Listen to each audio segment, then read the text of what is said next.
चलिए question number 26, bills of exchange. तो जो क्वेश्चन नंबर 26 है उसमें सेकेंड लाइन है, Mohan got the bill discounted at his bank at the rate of 6% per annum. तो ये लाइन मैंने हटा दी अभी, क्योंकि अभी हमने डिस्काउंटिंग ऑफ बिल नहीं पढ़ा। तो शुरू है question. Ram owes 2000 to Mohan on 1 Jan 19। 1 Jan 19 Ram owes 2000 to Mohan. Ram ने मोहन को 2000 देने हैं, तो मोहन को बिल रिसीवेबल मिल रहा है। बिल रिसीवेबल अकाउंट डेबिट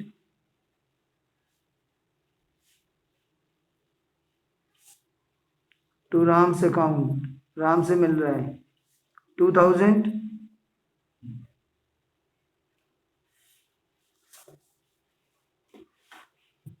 तो राम ने मोहन को 2000 देने थे। Ram was 2000 to Mohan on 1 Jan 2019। 1 Jan 2019 को राम ने मोहन को 2000 रुपीज देने थे। On this date he accepted a draft for 3 months। उसने 3 month का ड्राफ्ट एक्सेप्ट कर लिया। किसने? राम ने।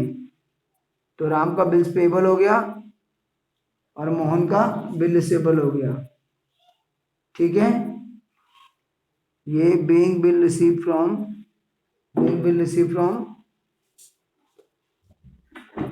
राम।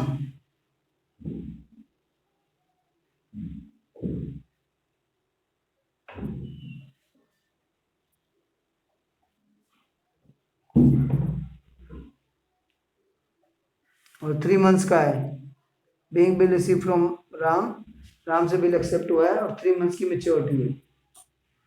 ओके, इसके बाद Mohan got the bill discounted, ये लाइन हटा दो क्योंकि अभी हमने डिस्काउंटिंग ऑफ बिल नहीं पढ़ा है।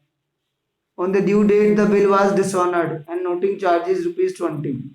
ड्यू डेट पे डिसऑनर हो गया, तो इसकी ड्यू डेट आएगी, देखिए 3 month का है, 1 Jan से 1 Feb, 1 March, 1 April और 3 days ऊपर, तो 4 April।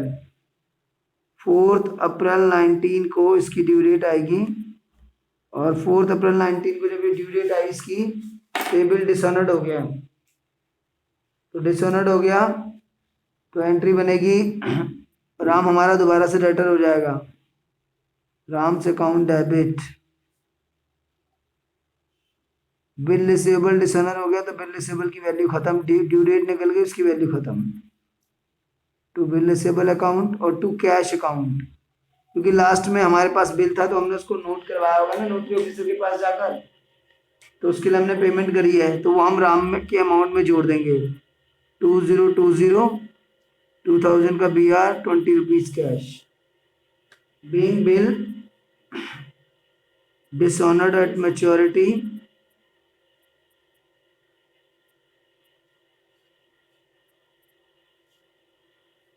And noting charges paid.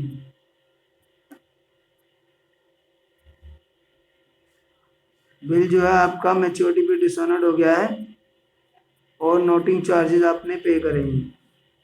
Being bill dishonoured at maturity and noting charges paid. तो राम दोबारा से डेटर हो गया।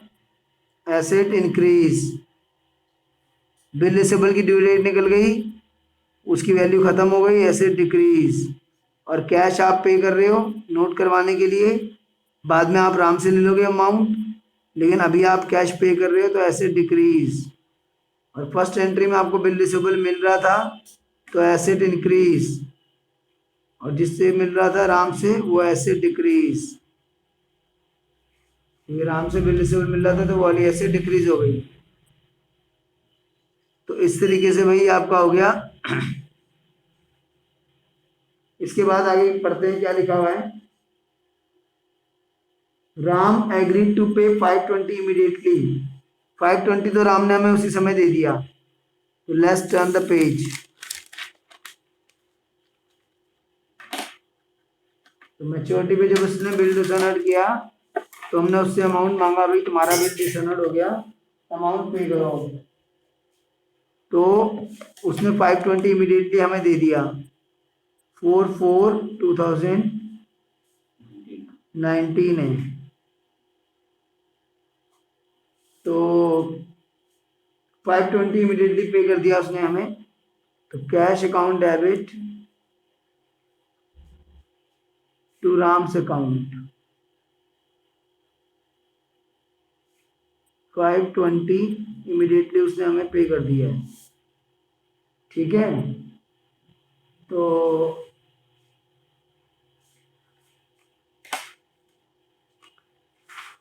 being payment receive from Ram,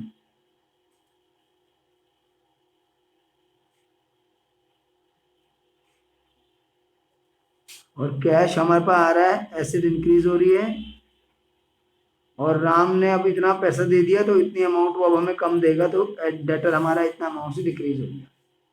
जितना पैसा दे दिया उतना डेटर कम हो गया ना, बाद में वो हमें अब कम देगा।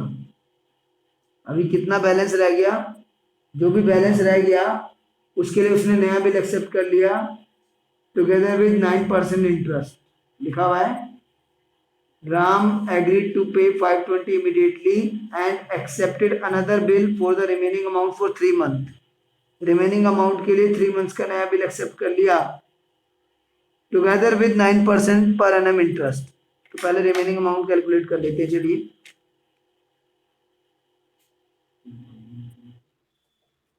रिमेनिंग अमाउंट, टोटल अमाउंट था 2020 का बिल डिसऑनर किया था, 20 रुपये नोटिंग चार्ज की, उसमें से 520 उसने इमीडिएट दे दिया, तो 1500 जो है रिमेनिंग अमाउंट है। तो नया बिल एक्सेप्ट कर रहा है तो उसको इंटरेस्ट पे करना पड़ेगा, वो 3 महीने के लिए टाइम आगे बढ़वा रहा है राम। तो इंटरेस्ट हो गया 1500 पे, 9% है और 3 मंथ्स है।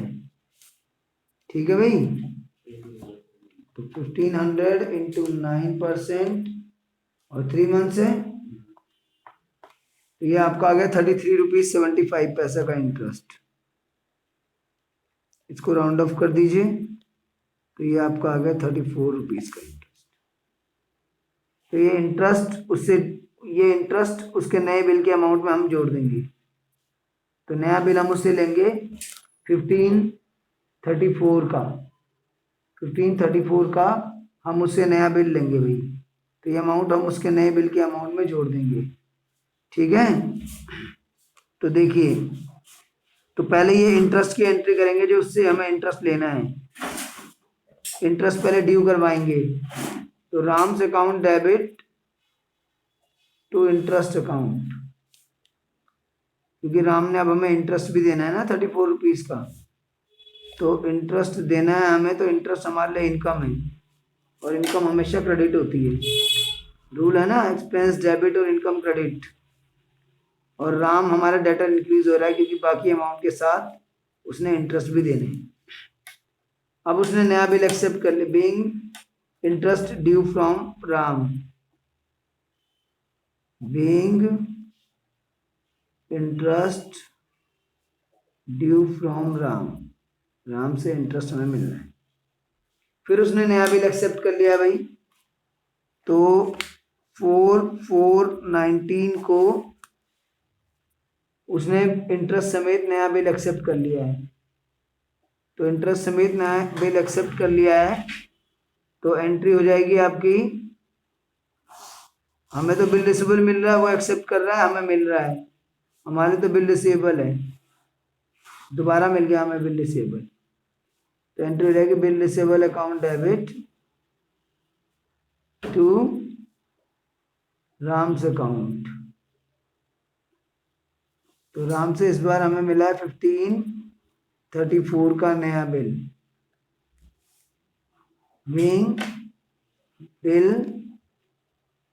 being new bill of exchange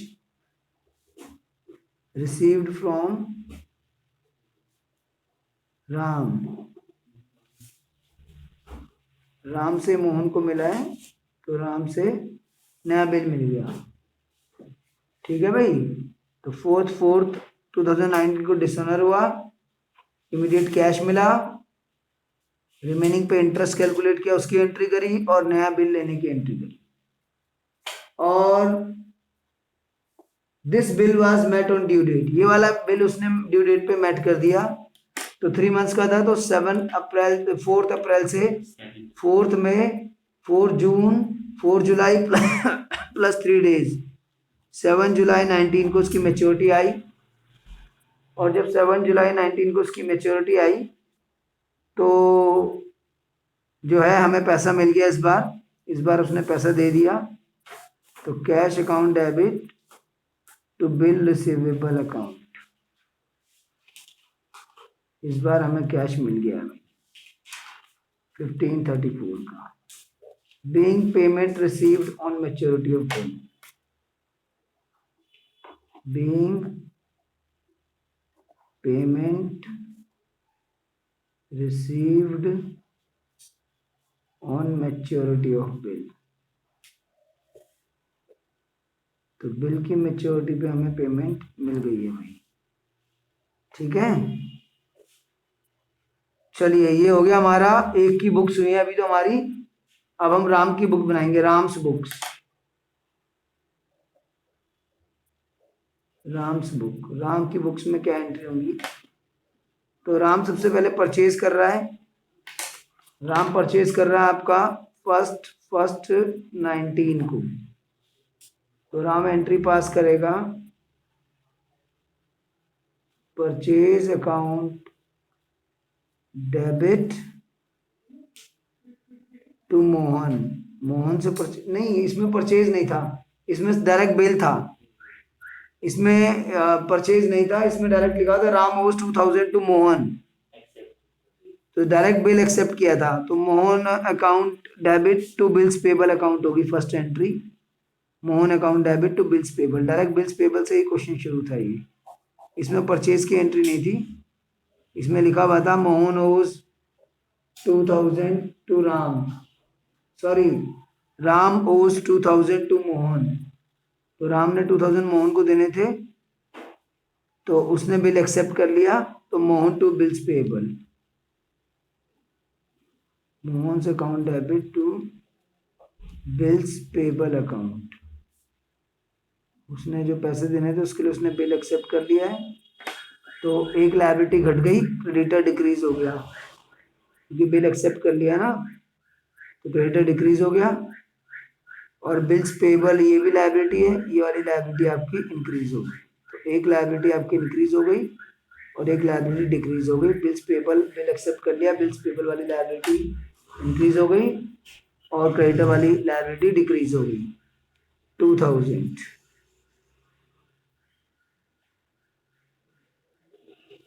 फिर इसके बाद फर्स्ट 19 के बाद आपका जो है बिल एक्सेप्ट करने के बाद ड्यू डेट पे, यानी कि 4/4/19 को जब इसकी ड्यू डेट आएगी, 4/4/19 को, तो बिल हमने पे नहीं करा, डिसऑनर हो गया, और 20 रुपये के नोटिंग चार्ज जो मोहन ने पे करे वो भी वो हमसे लेगा। तो bills payable account debit, bills payable account debit, noting charges account debit,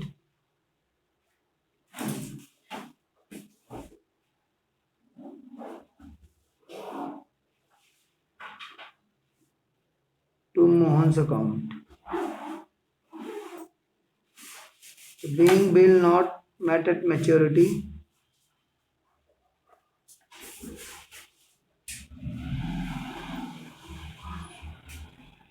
maturity पे हमने बिल पे नहीं करा, एंड नोटिंग चार्जेस पेएबल, और नोटिंग चार्जेस जो है वो हमें देने पड़ेंगे, इसलिए क्योंकि मैच्योरिटी पे हमने बिल पे नहीं करा, तो नोटिंग चार्ज भी हमें देने पड़ेंगे। तो बिल्स पेबल था हमारा 2000 का, 20 रुपये नोटिंग चार्जेस के, इस बार हमें मोहित को 2020 देने पड़ेंगे। तो बिल्स पेबल की ड्यू डेट निकल गई, वो खराब हो चुका है, लायबिलिटी डिक्रीज, उसकी कोई वैल्यू नहीं है, वो लायबिलिटी डिक्रीज कैंसिल ही हो गया। वो नोटिंग चार्ज एक्सपेंस है, भरे मोहन ने, लेकिन वो हमसे ले लेगा, तो एक्सपेंस तो हमारा ही हुआ, उसका एक्सपेंस तो हुआ नहीं। और मोहन दोबारा से क्रेडिटर हो गया, और आपको मालूम है कि क्रेडिटर लायबिलिटी होती है और लायबिलिटी यहाँ पे इंक्रीज हो रही है। तो लायबिलिटी अगर इंक्रीज होती है तो क्रेडिट और डिक्रीज होती है तो डेबिट, और नोटिंग चार्ज जो एक्सपेंस है आपके लिए वो भी डेबिट। अब हमने उसको 520 इमीडिएटली दे दिए थे, क्वेश्चन में लिखा हुआ था कि 520 इमीडिएटली दे दिए। तो मोहन टू बैंक या टू कैश, चेक से तो नहीं दिए थे ना, मोहन से account debit to cash account, 520 rupees हमने उसको इमीडिएटली दे दिए। तो लायबिलिटी रिड्यूस हो गई, पेमेंट करने से लायबिलिटी कम हो जाती है, लायबिलिटी डिक्रीज, और कैश दिया है तो एसेट भी डिक्रीज। तो लायबिलिटी डिक्रीज और asset decrease. Being payment made to Mohan, being payment made to Mohan, payment made to Mohan. इसके बाद हमने नया बिल एक्सेप्ट किया विद इंटरेस्ट। तो पहले इंटरेस्ट ड्यू करवाने की एंट्री होगी, डायरेक्ट बिल लिखोगे तो गलत हो जाएगा। इंटरेस्ट टू मोहन पहले करनी पड़ेगी आपको, पहले इंटरेस्ट को मोहन के अकाउंट में ट्रांसफर करोगे और फिर ज़्यादा अमाउंट का बिल लिखोगे। तो इंटरेस्ट था हमारा 34 रुपीज़ इंटरेस्ट था। तो being interest payable to Mohan, being interest payable to Mohan, Mohan को इंटरेस्ट पेबल है तो इंटरेस्ट एक्सपेंस है इसलिए डेबिट, और मोहन आपके लिए लायबिलिटी इंक्रीज हो गई क्योंकि इंटरेस्ट भी देना है तो लायबिलिटी और बढ़ गई, लायबिलिटी इंक्रीज होती क्रेडिट। इसके बाद जो है हमने नया बिल एक्सेप्ट कर लिया भाई 4419 को ही। तो एंट्री हो गई हमारी बिल एक्सेप्ट करने की, Mohan's account debit to bills payable account. ये हमने नया बिल एक्सेप्ट कर लिया है 1534 का। Being bill accepted, being fresh bill accepted, new bill accepted. तो मोहन आपकी लायबिलिटी डिक्रीज हो गई क्योंकि बिल एक्सेप्ट कर लिया, अब क्रेडिटर नहीं है वो, और बिल्स पेबल वाली लायबिलिटी आपकी बढ़ गई है। तो लायबिलिटी का नाम बदल गया है, क्रेडिटर की जगह बिल्स पेबल हो गया। और फिर इसके बाद ड्यू डेट पे इस बिल की हमने पेमेंट कर दी है, तो 7/7/19 3 मंथ प्लस 3 डेज को इसकी पेमेंट कर दी हमने। तो bills payable account debit to cash account, bills payable account debit to cash account 1534, being bill honored at maturity।